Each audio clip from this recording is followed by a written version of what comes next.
time for another pickup video. Well, this past week I went up to Baltimore, Maryland, visited a really cool vintage toy store in Laurel, Maryland. It's called Lost in Time Toys. They've only been open for about a month. They don't have a sign out front yet, so it's a little hard to find. It's in a little strip mall. But it is a really cool store. Saw a lot of neat things there. Heavy into Star Wars. There's a lot of vintage Star Wars stuff in here. But some other cool things as well. They had a few retro video games, not a whole lot. But it was a pretty cool store. I did see some vintage Stompers still sealed in the package. That's freaking awesome. Stompers are a really cool toy back in the late 70s. I had a few of those, and they were really fun to play around with. Still got one of my original ones right here somewhere. But also, while I was up in Maryland, I was able to hook up with my buddy Ferg from the Atari 2600 Game by Game podcast. We went down to Crabtown, USA. The crab cakes there are freaking phenomenal. Holy cow, are they good. The arcade's pretty nice. It's a smaller arcade, but there's a lot of good classics in there. Level of maintenance, some of the games are in need of attention. There's some that had like really sloppy joysticks on them. The Arkanoid machine up there, which I love Arkanoid, had an issue with the potentiometer or whatever, the little spinner dial was kind of flopping around in there and stuff. But it's still a pretty cool arcade. I actually ran across Ferg. He was playing Baby Pac-Man, which he likes that Baby Pac-Man pinball machine. It's kind of a cool machine. Now, it's half pinball, half video game. Neat concept, but it's a little bland. But it's still a fun game to play. While we were walking around the arcade, we ran across one of our buddies, Rick Reynolds' favorite game, Carnival. It's a whole different story. You gotta listen to Atari Visions, to the Carnival episode to understand what Rick thinks about Carnival on the Intellivision and on the Atari and the ColecoVision and stuff. It's pretty funny. But other than that, I have a few pickups that I've had over the past week, or since the last time I put one of these videos together. We'll start off with some of the stuff here. Now, I don't normally collect Hot Wheels, but I couldn't pass these up when I saw them. These are the TV movie series, I guess. We got a little Ecto-1 Ghostbusters. I love the movie Ghostbusters, so I thought this would be kind of cool to hang on my wall. Pretty neat. And then I saw the original 60s Batmobile. Freaking awesome. Put that up on the wall. And I came across a Beatles Yellow Submarine. I remember watching this with my brother, man. We all live in the yellow submarine. Kind of sticks in your head. My most favorite line in that animated cartoon of the yellow submarine. I can't remember which one of the guys said it, but he goes, "I got a hole in me pocket." It cracks me up every time. All right.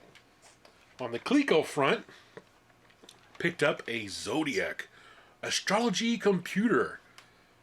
It's kind of cool.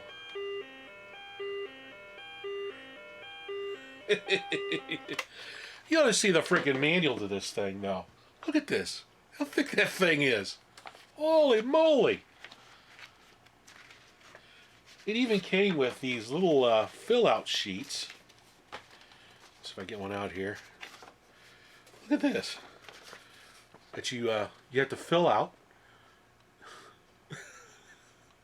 I think I want to scan these in and print them off, and I'll use the print offs and leave these in their original condition when I do a video on this crazy thing.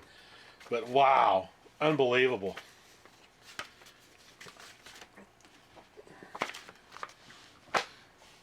Let's see. Oh, you probably already saw the video on this, but yeah, the Arcade Classics Space Invaders, little LCD tabletop arcade game.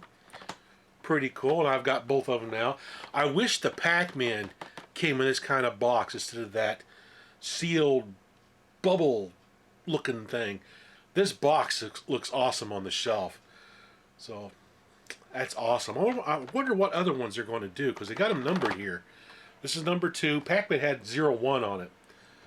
So I wonder what other little classics they're going to do in this little format. Pretty awesome. I also picked up Digits by Coleco. Basically, it's guess the number game. A little bit like Mastermind, like the old Mastermind game. It'll tell you how many you have right, in the right, guesses right in the number, and how many are wrong. So that's kind of cool. Thinking game. This will be a lot of fun when I do a review on it. And then also, another classic Coleco toy, we have Talking Teacher. Awesome. Kind of like Speak and Spell. Coleco's answer to Speak and Spell. It's kind of neat. Hello. Hello. Select mode. I don't want to select a mode. Let's try one here. A. Say no. Enter. Say it, spell it. Say it, spell it. Set level. A. Count. Count. Spell count. Spell count. C. O. Uh-oh. Where's U? U. N. Where's T, man? Where's D? T. Right. I love it. Awesome.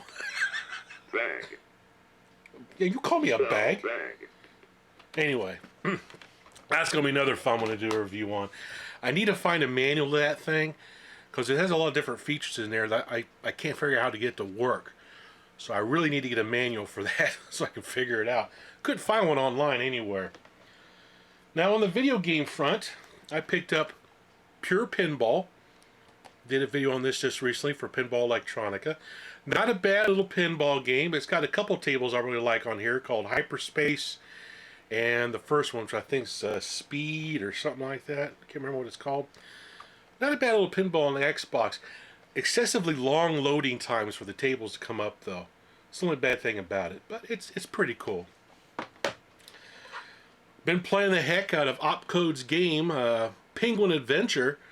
This is a prototype, beta test copy from Opcode that I've been trying out for them. Really fun game. I'm really enjoying it, actually. I like the element of finding the trading post to buy weapons or extra things. I like the little slot machine where you can bet your fishes to try to win more fishes to buy the stuff from the trading post. And I like the little power-ups, the little hearts that come on the screen that you pick up to do different things. This is a really fun game. Opcode does a really good job in the games they're doing. Another one they're getting ready to release here pretty soon is Gradius. Side-scrolling shoot 'em up. I love Gradius, so I'm looking forward to that game coming out. The next game I picked up was Terra Attack for the ColecoVision. This is a frickin' fun game, made by Scott Huggins. This thing is awesome. I got this to trade with Albert over at Atari Age. I had a bunch of cartridges I was selling off, classic Atari stuff. He wanted a whole bunch of the regular Atari cartridges for making homebrews and stuff on. So we worked out a little deal where he sent me a Terra Attack for the cartridges he wanted. Comes with a really nice manual. Frickin' awesome. Really like that game. And also from Albert, I got a hold of Pac-Man 4K. This is cool. Now what's neat about this, the programmer, Dennis Debro, he tried an experiment to see what kind of Pac-Man could actually have been done back then with the limitation of the 4K of the original Pac-Man. So he came up with an alternative Pac-Man that looks really close to the arcade. It plays really nice. Doesn't have the cut screens or anything like that in there. And the ghosts flicker really, really bad, but so did the original Atari version.